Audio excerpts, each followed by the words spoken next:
Hello, welcome back to Tactical Tuesday with Johnny Tiger. The date is Tuesday, October 27, 2020. How come I'm out of uniform, you may wonder? Because what I'm going to be teaching you guys today is largely not to do with uniform. Although there is some principle with regarding uniform. And let me explain.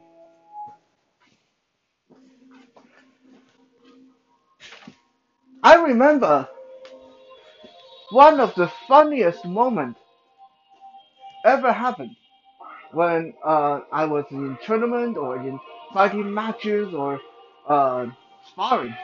One of the funniest incidents that occurred was this one time my opponent came up to me and threw a roundhouse kick at my leg.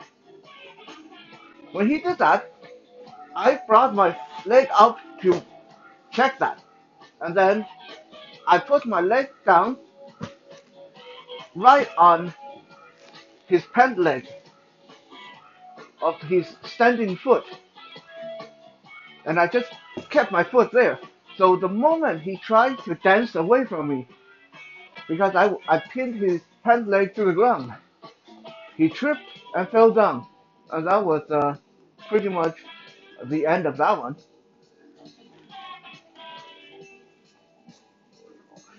When I first started doing MMA and Brazilian Jiu-Jitsu, I went through a period that I like to think that maybe a lot of people went through. I absolutely refused to wear a gi. Not that I had anything against wearing gi. I done karate, I clocked in my time with judo, I clocked in my time with taekwondo. I was no stranger to wearing gi. But to me, if you are doing a sport or a fighting style that primarily centered around grabbing and choking and pulling and yanking people this way, that way, to me it seems silly to wear something that allow my opponent to grab me and maneuver me easier. Now, a lot of you that done some wrestling and Brazilian Jiu-Jitsu, you probably have experienced this. When you are in a competition and your opponent is wearing a gi versus you're in the competition when your opponent is not wearing one, it gets very different. It's so much trickier when your opponent's not wearing a gi and you don't really know where to grab and you don't know where to get a secure hold on them. Well, of course, you can just grab their t-shirt, but that's just not very sportsmanlike. As the weather grows colder, especially here in Canada, we are seeing more and more people that starting to change their attire, jacket, leather jacket, trench coat, thick winter coat, and long pants and blue jeans start to happen. It is time to really look at what these mean for self-defense. And yes, this is one of those things that a lot of self-defense classes, a lot of self-defense instructors do not talk about. But what the person is wearing makes a huge difference in your approach in self-defense. For example, if all the person is wearing is a t-shirt, me doing my devastating flail hand into the ribcage probably going to hurt a lot more than if the person's wearing a thick winter coat and I go and do a flail hand into the ribcage. Most likely all that accomplishes I just piss him off. Let's say someone is choking the daylight out of me. If all he's wearing is a spandex or t-shirt, I can claw him right in the side of the body, and almost certainly he's going to let go of me because it hurts a lot. If the person is wearing leather jacket, jean jacket, or trench coat, and I do this maneuver, most likely all that happens is I break my fingernail. same thing. If the person coming for a headlock and I go in for my trademark tiger claw to the thigh, if the person's wearing cargo shorts or very thin sports pants like I have here, the technique works like a charm. But if the person's wearing heavy duty blue jeans and I go for a claw to the leg, again, most likely all I accomplish is break my fingernail. In addition to that, when you are throwing your punches, when you're throwing your forearm strikes, when you're throwing your chops, etc., etc., you got to consider what is the person wearing. If the person is wearing something that has a lot of zippers, a lot of studs, a lot of buckles, you don't want to hit them with something like your knuckles or your forearm or your wrist. And most likely it's going to do more damage to you than to them. So yes, what your opponent may be wearing, what your attackers may be wearing in a self-defense situation makes a big difference, and you need to pay attention to things like that. Now, when people start to dress warm and wear more clothes, it is time to look at a very basic but extremely useful self-defense technique that we call the snag. The snag. Ever walk through a blackberry bush and have your sleeve or your pen leg snagged by the thorn? That, that's the snag. Yeah, I'm going to show you guys in this episode how to put the snag to use. And the next episode, next technical Tuesday, I'm going to come back and show you the other spectrum, other end of the spectrum. I'm going to show you how to use your own garment, your own clothes as items of defense and attack. So what is the snag? The snag, simply put, is how to grab someone's clothes or hair or skin to limit their movement, to break their attack, to give yourself a chance to enter and do your thing. Now, this is not something that is completely fabricated or impractical. I'm going to give you an example. If you guys ever look at in Asian country, especially China and Taiwan, how their police officer arrest people.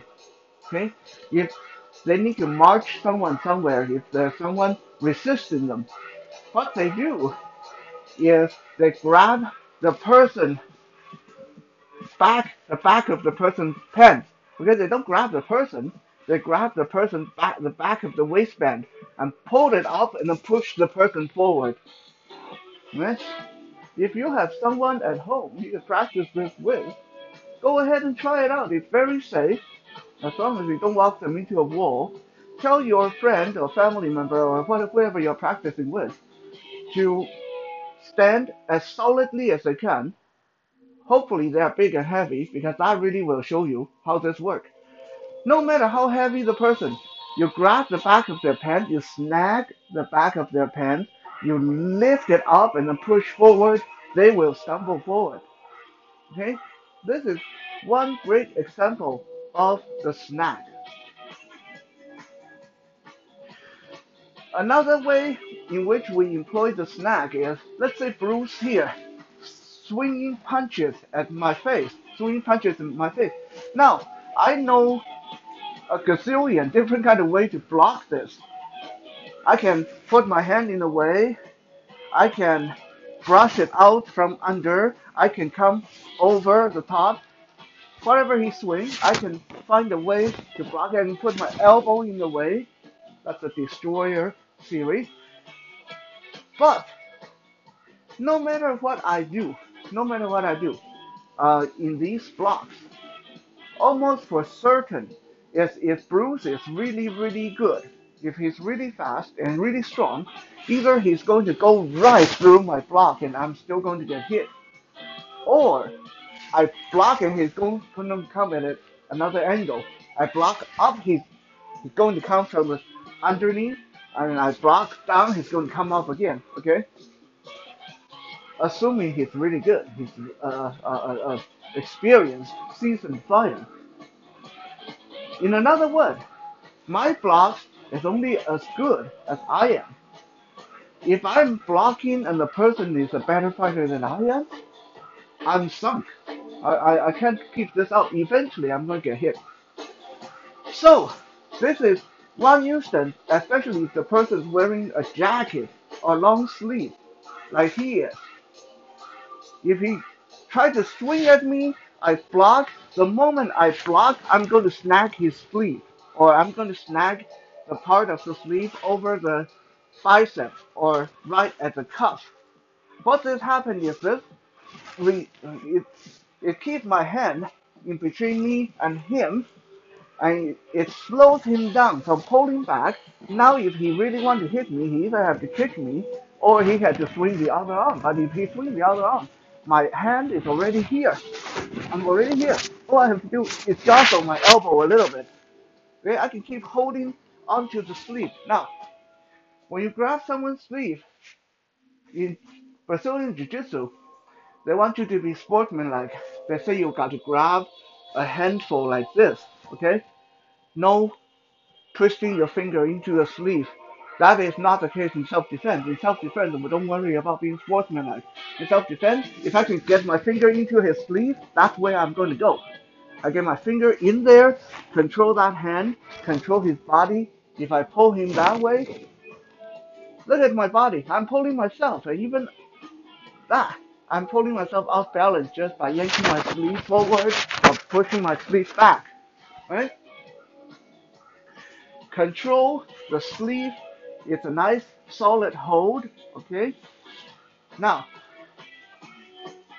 that's grabbing the cuff. We can also control it by grabbing it over the bicep. Let's say the person come in. Let's say Bruce come in and swing this low body punches, nice and low into my belly. I just snag him over the bicep, over the biceps.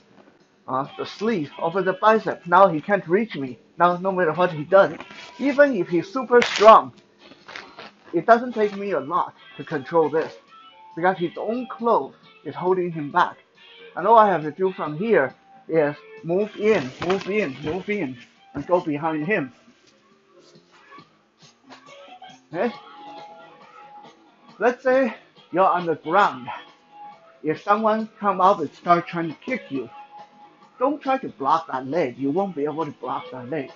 Your best chance is to either get out of the way, or if you can't get out of the way, snag the pants over the knee. Okay, I guarantee you, you are down there, you snag their pants around the knee, they can't kick you. Okay, if they try to kick you with their other leg, keep that hold around their knee and just pull on it a little bit. Throw them off balance.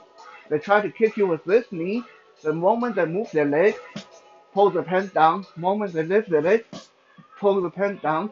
The minute they try to go for that roundhouse kick, pull the leg a little bit. It's just a little tug, a little snag. It will break the momentum. Okay? Let's say someone try to come in and elbow you, this big dangerous elbow to kill you, to bust in your face. Okay? You can't block that elbow, it's very dangerous. Okay? That's okay. If someone try to elbow you, snag right under the elbow, right under the tricep. Snag there. Snag the clothes there. Trying to elbow you, not going to work. Okay? Someone trying to push past you to get at your friend, rather than trying to bear hug them or do something a little bit silly like that. Okay, snag a handful of their shirt and then start moving to the side. Snag their shirt, don't stay in front of them. Snag their shirt or jacket, move to the side. Okay, that is another thing I want to talk about when we're doing the snag. Is you never grab and stay put. As soon as you grab, you want to start moving offline. You want to start moving to the side, moving behind them. You want to keep them moving. Once you snag the shirt, snag the sleeve, you want to start moving. You want to start moving. Also, a common mistake is people grab on and they go into that death grip I'm going to hold on to this even if you kill me. That is not the mentality you need to have. Okay, a snag is not like I'm you're going to hold on to it until you die. No, the snag is there to buy you time. Okay, hamper their movement, give you time to move, and give you time to think about what to do next. You always want to think about what to do next. When you snag someone's sleeve, when you snag someone's collar, right? You don't want to stay in front. You don't want to just stand there and get a death grip on it. Okay? You want to move and think about what to do. For example, Bruce throw a punch at me, I snag the shirt and start moving, and I'm ready to 1, 2, 3. I'm going to let go, and my fist go right into his face, right? Okay, snag, move, punch, snag, move, punch. And one motion. I step, I let go, and punch at the same time. Snag, move, and attack. Snag, move, and attack. Okay, that is basically what the snag is all about. There's a lot more to it, but if you just remember, you want to stop a fist, grab the cup. You want to stop an elbow, snag the tricep. You want to stop a kick, snag the knee. You want to stop a person, snag the waistband of the pants or the jacket over the belly. Okay? Keep that in mind. And like I said, it's pretty safe. So practice with whoever you have around you and have some fun. Thank you for checking out today's Tactical Tuesday. We'll be back again tomorrow for Wisdom Wednesday. For now, have a good night.